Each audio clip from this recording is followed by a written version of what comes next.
Okay, so we're starting off with lines, and a lot of this is going to be stuff that you're probably familiar with. It's just a refresher to remind you about a lot of these things with these different forms of lines. The first one we're going to go over is standard form. The book refers to it as general form, so know it as either of those, standard form or general form. I will probably use the term standard, but that's ax plus by is equal to c, where a, b, and c are constants, numbers, integers.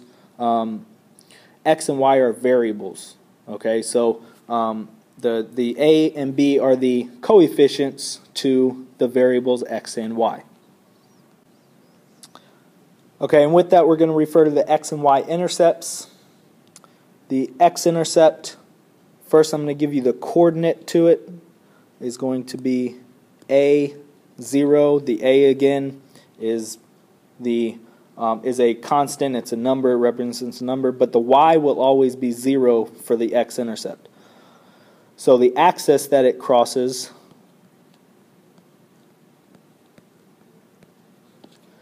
is the x-axis. You find the x-intercept where the graph crosses the x-axis, and in order to find the x-axis from the equation, you set y equal to 0. And for the y-intercept, very similar. The coordinate or the point is 0b. That b can change, but the x value of the coordinate will always be 0. So the axis that it crosses is the y-axis. It's the y-intercept. And to find the y-intercept, you're going to set x equal to 0. So here's an example of a line. The x and y-intercepts are shown. A0 is the x-intercept and 0b is the y-intercept. Okay, horizontal and vertical lines are a little bit different. Horizontal lines, the equation will be y equals a number, and here for the general equation I'm just going to put y equals b. The vertical line equation is going to be x equals a number, and it's going to be x equals a. The x-intercept, it's horizontal. It's actually parallel to the x-axis, which means there is no x-intercept. The y-intercept is going to be b. So the graph will look something like this. Okay, the vertical line, the equation is x equals a, or x equals a number. The x-intercept is a, and there is no y-intercept. It's a vertical line, so it's going to look something like that. All along this line, x is equal to a. The y changes, but the x does not. So that's why it's the equation to that line. And just back up to the horizontal, all along that line, the horizontal line here, the y value will always be the same number. Okay, the x value changes, but the y value is always the same, which is why that's the equation for that line. Okay, so here I'm trying to determine the x and y intercepts for this first equation, 2x plus 4y equals 10. Well, to find the x-intercept, we're going to set y equal to 0. So I have 4 times 0 is 0, 2x is equal to 10, and I got to solve for x now, so x is being multiplied with 2, so I'm going to divide by 2, and x is equal to 5. So that's my x-intercept. So the point is 5, 0. I want you to write it as a coordinate plane, or I'm sorry, as a coordinate, the x and the y. The y-intercept, I'm going to set x equal to 0. So I have 2 times 0 plus 4y is equal to 10. So 2 times 0 is 0, So I'm just left with 4y is equal to 10, which means I divide by 4. Y is being multiplied to 4, so I need to do the inverse operation, divide, and I get y is equal to 10 over 4. I'm going to keep it as a fraction, but I'm going to reduce it. They can each reduce by 2. So it's going to be 5 over 2. So my coordinate is 0, 5/2. And if you were graphing that, you need to understand that 5/2 is equivalent to 2.5. Okay, so that point would be between positive 2 and positive 3, 2.5. Okay, the next one to find the x and y intercepts is x equals -2. Well, I know because it's only one variable, it's either horizontal or vertical line. Okay, so it doesn't have one of them. If you want to graph it, you can.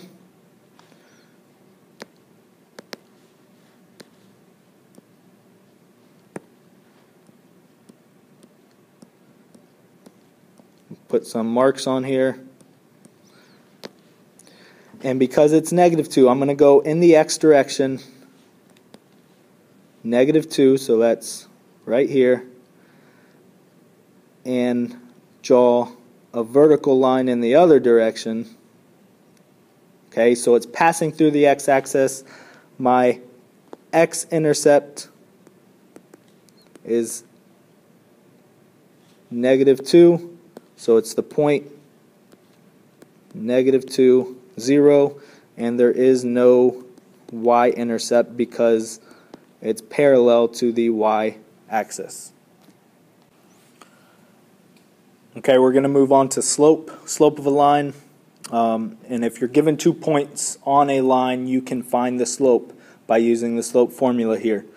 y2 minus y1 over x2 minus x1, as long as x1 and x2 are not equal to each other. Because then that would make the denominator a 0, which is undefined. Again, a lot of this stuff you probably already know or remember, but we're just kind of refreshing your memory if not. Okay, so stay with me. You also know this as the slope is rise over run. It's the vertical change over the horizontal change. Now that's the vertical change in the line. How much is it changing vertically over how much is it changing horizontally?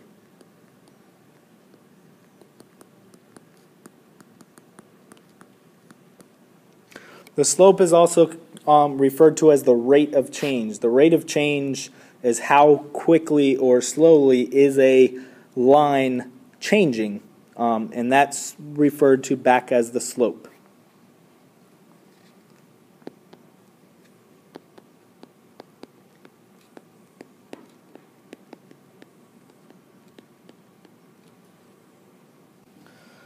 Okay, so here, find the slope of the line that passes through these 2 points. I'm going to go ahead and label them. It's x1, y1. This is x2, y2. The x value of the first point, the x value of the second point, the y value of the first point, the y value of the second point. Sorry, I made a mistake there. So we have y2, 4 minus y1, which is 2, over 3 minus 1. If you start with this y value on the top, then you have to start with this x value on the bottom. The slope of this line is going to be 2 over 2, which is 1. 2 divided by 2 is 1. A big mistake here is something like this. I'm going to write this as an error. Okay, so you have 4 minus 2 over 1 minus 3. 4 minus 2 is 2, and 1 minus 3 is -2, which would mean the slope would be -1. Well, what I did wrong here in this one was that I started with this 4 on the top, but then on the bottom I started with the x value from the other coordinate. Okay, so make sure to pay attention to that. Okay, so when you're looking at the graph, you have these options of what the slope is. The slope is either positive, negative, 0, or undefined. When it's positive, you got to read the graph from left to right. So if it's positive, from left to right, it's going to be rising.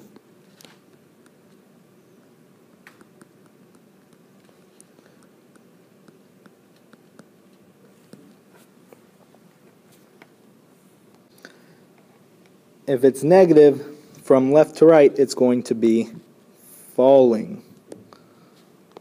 So that would be an example of a negative.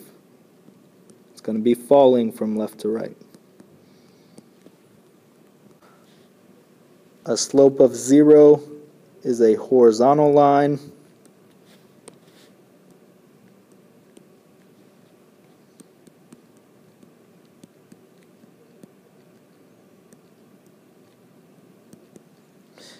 And a vertical line is going to be undefined.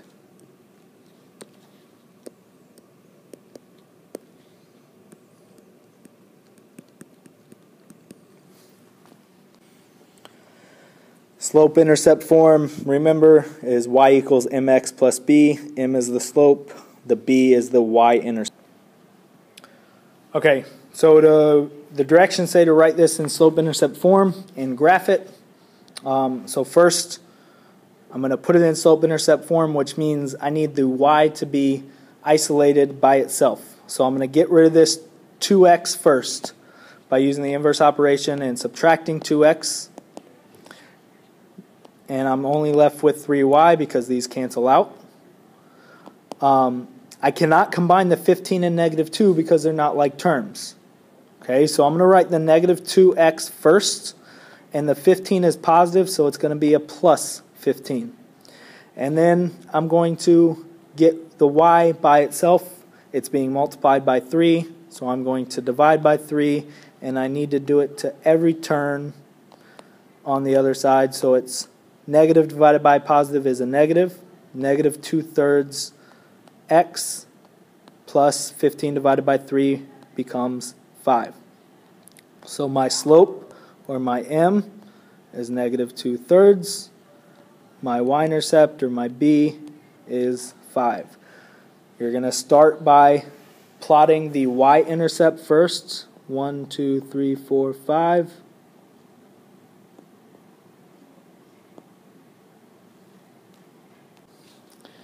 And then I'm going to use my slope, and because it's negative, I'm going to rise down 1, 2, and run to the right 3, 1, 2, 3, and double check from left to right. It's falling, it's a negative slope, so it's correct. I'm also going to put a point on the other direction though. Rise 1, 2, and run the other direction to the left 3. The more points you have, the more accurate it is.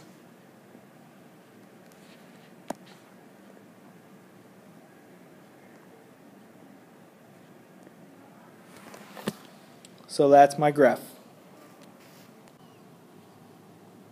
Okay, so here's some you-try problems. These are problems I give you on your own, that for you to try on your own. We'll go over them the next day. The first two, you're determining whether the x and y, what the x and y intercepts are of the line. The next two, find the slope between the 2 points. If either of these are horizontal or vertical, let me know of that as well, but also give me the slope. And then number 5, write in slope-intercept form and graph that one. And then I squeeze number 6 in here. Just write the equation in slope-intercept form with the given information. Okay, I have a joke for you. I like to give these jokes just to spice it up a little bit. So, what is an owl's favorite subject?